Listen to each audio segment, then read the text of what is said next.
தொழிலாளர்கள் என்ன சாதி மதம் பார்த்தா பொருளை உற்பத்தியில் ஈடுபடுறாங்க? இவ்வளவு ஏன் இயற்கை அம்சங்களான வெயில் மழையில சாதி இருக்கா, மதம் இருக்கா? எப்படி இந்த போதை பொருட்களை எப்படி நம்ம அறவே ஒதுக்கி வைக்கிறோமோ அதே மாதிரி இந்த சாதி மதத்தையும் ரொம்ப ஸ்ட்ரிக்டா தூரமா, எவ்வளவுக்கு எவ்வளவு தூரமா அதை ஒதுக்கி வைக்கிறீங்களோ அவ்வளவுக்கு அவ்வளவு அதை தூரமா ஒதுக்கி வச்சிருங்க. அதுதான் எல்லாருக்குமே நல்லது. பெரியாருக்கு சாதி சாயம் பூச முயற்சி செய்வதாக தாவேக தலைவர் விஜய் கூறியதற்கு நாம் தமிழர் கட்சி ஒருங்கிணைப்பாளர் சீமான் பதிலடி கொடுத்துள்ளார். பெரியாருக்கும் ஜாதி சாயம் பூசுறாங்க, குறிப்பா மத்திய அரசு அந்த தேர்வுல கூட ராமசாமி நாயக்கர்னு அவருடைய பேரை குறிப்பிட்ட மென்ஷன் பண்ணி அவருக்கு பேசியிருக்கிறாரு. அந்த மாதிரி நிலைமை தான் இருக்கா தலைவர்களுக்கு? இல்ல, அதெல்லாம் ஒண்ணும் கிடையாது. அவரே ரொம்ப நாள் ராமசாமி நாயக்கர் தான் கையெழுத்து போட்டுருந்தாங்க. தம்பி, பெரியார் இங்க ஒரு படம் வந்துச்சுல்ல, இங்க பெரியார்னு ஒரு படம், அங்க என்ன, அங்க ஆந்திரால அந்த படம் வரும்போது பேர் என்ன? என்னை பாருங்க, அதுக்கு பேர் என்ன சொல்லுங்க, நீங்க சொல்லுங்க. இல்ல, அங்க போகும்போது நாயக்கர் தான் படம் வந்தது.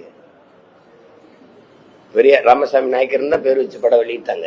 அது தெரியுமா தெரியாதா?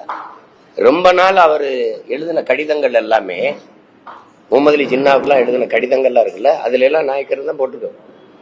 வேணா உங்களுக்கு அனுப்பி வைக்கவா அண்ணன் கடிதங்கள் எடுத்து? இன்னைக்கு அவங்க அது தம்பி ஏதோ சொல்றாப்ல, அதை போய் நம்ம இது பண்ணிக்க வேண்டியதில்லை. குறிப்பா மாநிலங்களவை எம்பிக்களா கமலஹாசன் போறாரு. வைகோவுக்கு இந்த முறை வாய்ப்பு கொடுக்கலாம். நிறைய தமிழ் தேசியவாதி என்ன சொல்றாங்கன்னா, வைகோவை நாடாளுமன்றத்துக்கு அனுப்பிச்சிருக்கலாம், ஏன்னா ஒரு தகுதி வாய்ந்த நபர் அப்படின்னா பதிவுகள் இருக்காங்க. உங்க கருத்து?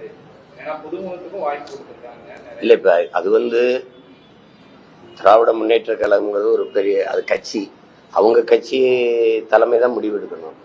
இப்ப அண்ணன் அவருக்கு கொடுக்கணுங்கிறத அவங்க தான் விரும்பி இருக்கணும். முதல்ல இங்க பாருங்க, கமலண்ணன் இந்த ஒப்பந்தத்துல பேசி ஒரு முடிவு எடுத்திருப்பாங்க, நான் உங்களை ஆதரிக்கிறேன், எங்களுக்கு மாநிலங்களவை கொடுங்கன்ட்டு.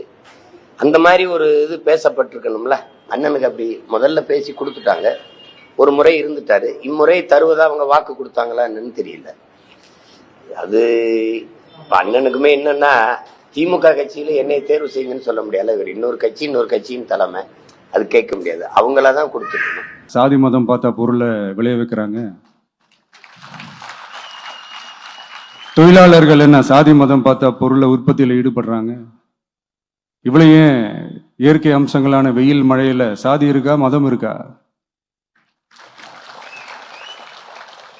எப்படி இந்த போதை பொருட்களை எப்படி நம்ம அறவே ஒதுக்கி வைக்கிறோமோ அதே மாதிரி இந்த சாதி மதத்தையும் ரொம்ப ஸ்ட்ரிக்டா தூரமா, எவ்வளவுக்கு எவ்வளவு தூரமா அதை ஒதுக்கி வைக்கிறீங்களோ அவ்வளவுக்கு அவ்வளவு அதை தூரமா ஒதுக்கி வச்சிருங்க. அதுதான் எல்லாருக்குமே நல்லது. ஏன்னா இப்போ ரீசெண்ட் டைம்ல பாத்தீங்கன்னா, தந்தை பெரியார் அவர்களுக்கே சாதி சாயம் பூச ட்ரை பண்றாங்க. ஒன்றிய சிவில் சர்வீஸ் எக்ஸாம்ல கூட சாதி சாயம் பூசுற மாதிரி ஒரு கேள்வி ஒன்று கேட்டு வச்சிருக்கிறாங்க. இதையெல்லாம் வன்மையாக கண்டிக்கிறோம்.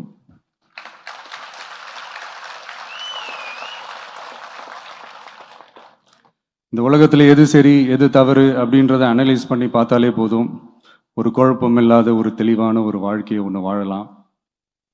எதுக்கும் ரொம்ப எமோஷனல்லாம் ஆகாதீங்க, அவ்வளோ வருத்தலாம் இல்லை. டெக்னிக்கல் அண்ட் சயின்டிஃபிக் அப்ரோச்சோடவே திங்க் பண்ணுங்க. ஏன்னா வரப்போகிற இயர்ஸில், ஆல்ரெடி வந்துட்ட இந்த ஏஐ ஆர்டிஃபிஷியல் இன்டெலிஜென்ஸ் உலகத்தை எதிர்கொள்றதுக்கு அதுதான் ஒரே வழி.